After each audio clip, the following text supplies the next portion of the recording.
Welcome to another episode of Let's Talk 7. Today we're going to be covering our loss to Spurs 2-0. Before we get into it, make sure to like and subscribe if you're new to the ends. Welcome to the MOOSAREACTS channel. And for those who are regulars and have been here before, let's get straight into it. At number one, guys, the first thing I want to talk about is, and I want to start on a positive before we get into it, because there wasn't a lot of positives to take from the game, is Onana and Varane are the only one that are turning up to fight. I think they're the only ones that's at the races. I think the first game we had against Wolves, Varane was my man of the match, and I feel like, again, Varane, held his own.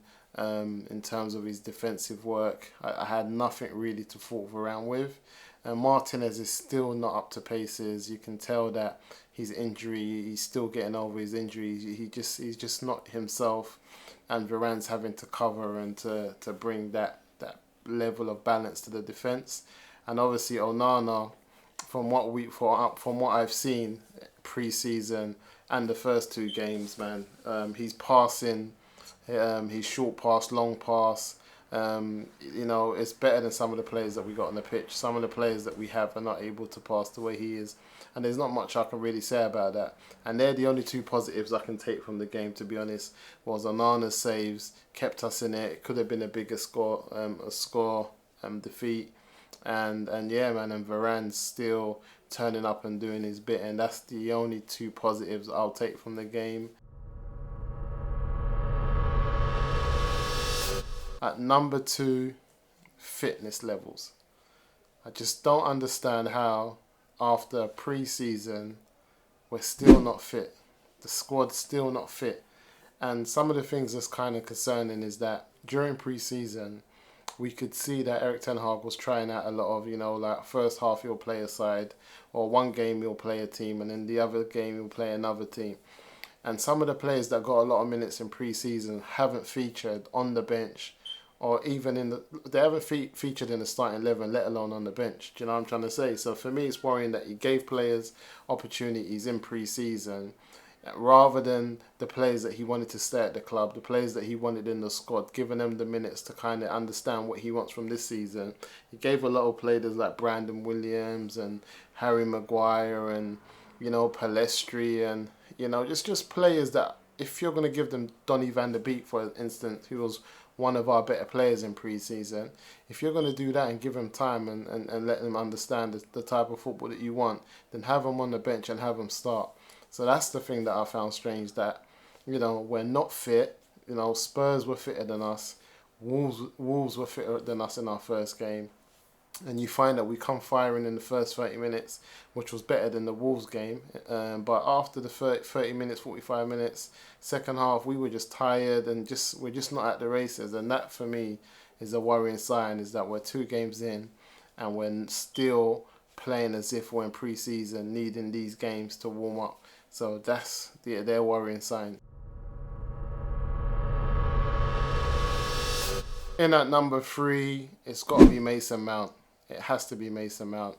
A lot of us wasn't too sure if Mount was the right. So a lot of us wanted a number 6 that could play an 8. A Caicedo type of player. Someone who was just more going to be deeper in the defence than actually further up. So when we got Mason Mount and we saw how much Erik Ten Hag wanted him, a lot of the fan base was kind of surprised, and we were like, what's going on here? What does he want with him? But as we want to back the manager, we've gone with it and we've given it an opportunity. But the first 2 games, not even just the first 2 games, Mason Mount hasn't really done well in pre-season.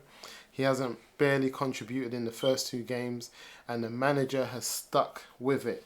And this is worrying, because what I don't want to happen is that he forces the issue, and that Mason Mount becomes what Harry Maguire was to Ole Gunnar Solskjaer.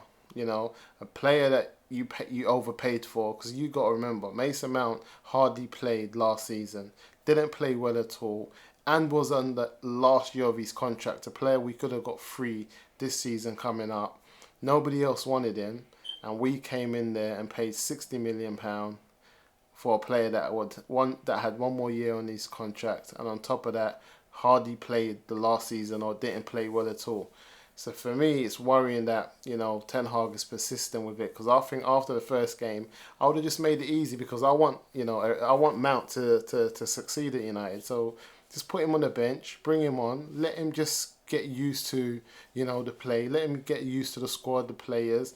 Don't force the situation with Mount. That's my advice to Erik ten Hag, because if he's not careful, it's going to be a difficult situation between the fan base and Mason Mount, because every time he has a bad game or he has a bad touch, it's just going to bring nervousness within the crowd at the stadium, and it's just going to cause the fan base to just be more divided on the issue than we need to be. In at number 4, guys, it's got to be the wide players, Nacho and Anthony. These two players are too erratic for me, man.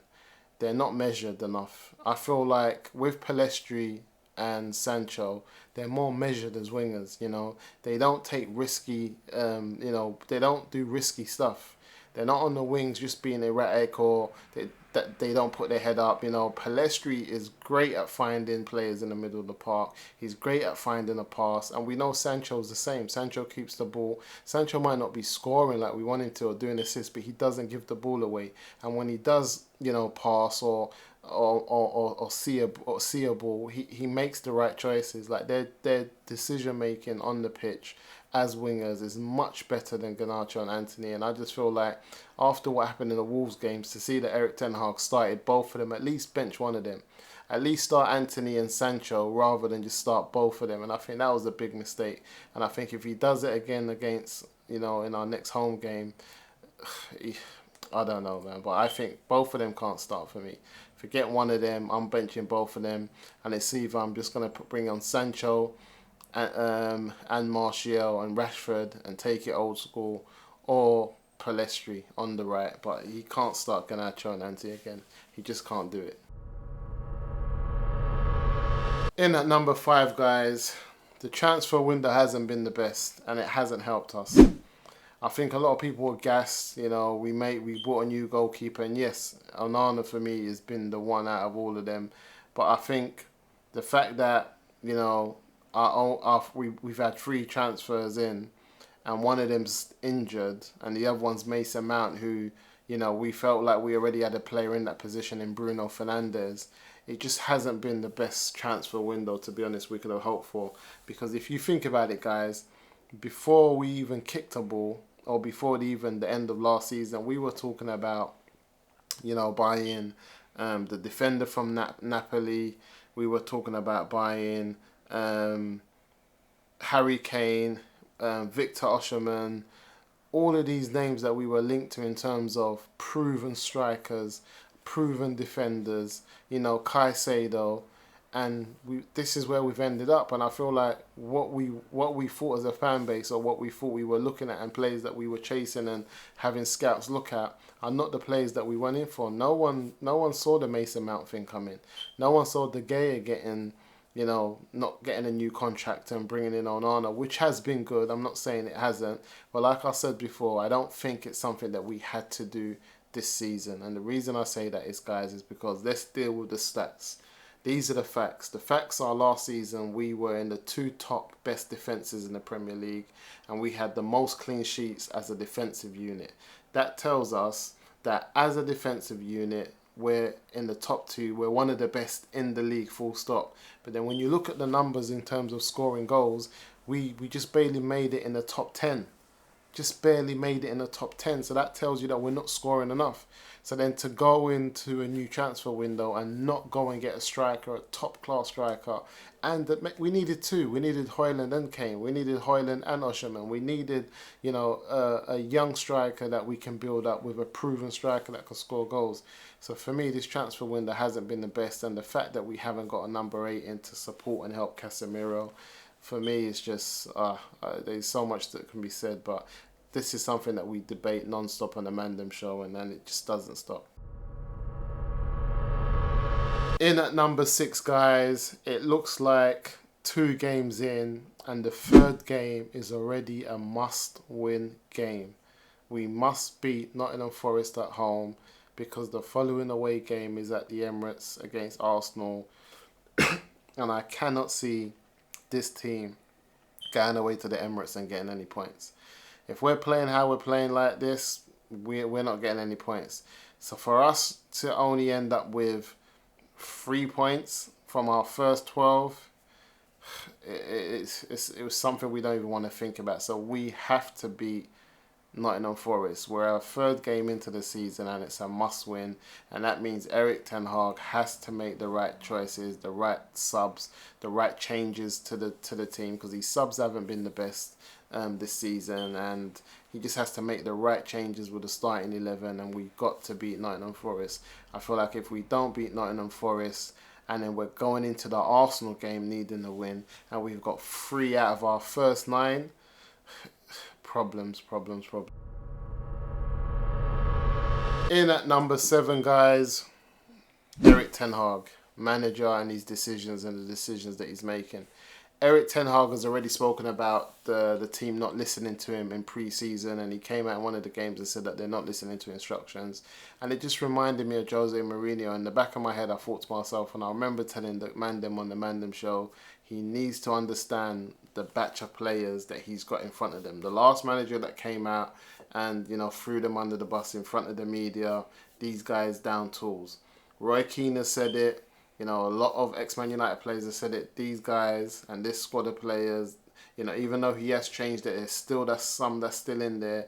These guys are known to down tools and to just pack it in. And the way they've started the season, I don't know where it is. I don't know if something's rubbed them up the wrong way. I don't know if it's the Mason Greenwood thing. I don't know if it's, you know, Harry Maguire and not leaving and just soaking around in the changing rooms. These are all just, you know, things that can't be proven, and we're just guessing, and it's just guesswork. But something is not right, and the manager in pre-season was saying they're not listening to him, and I just don't understand it, because after having a good season last season, and some people say we overachieved, why the heck are we now coming into this season, you know, still?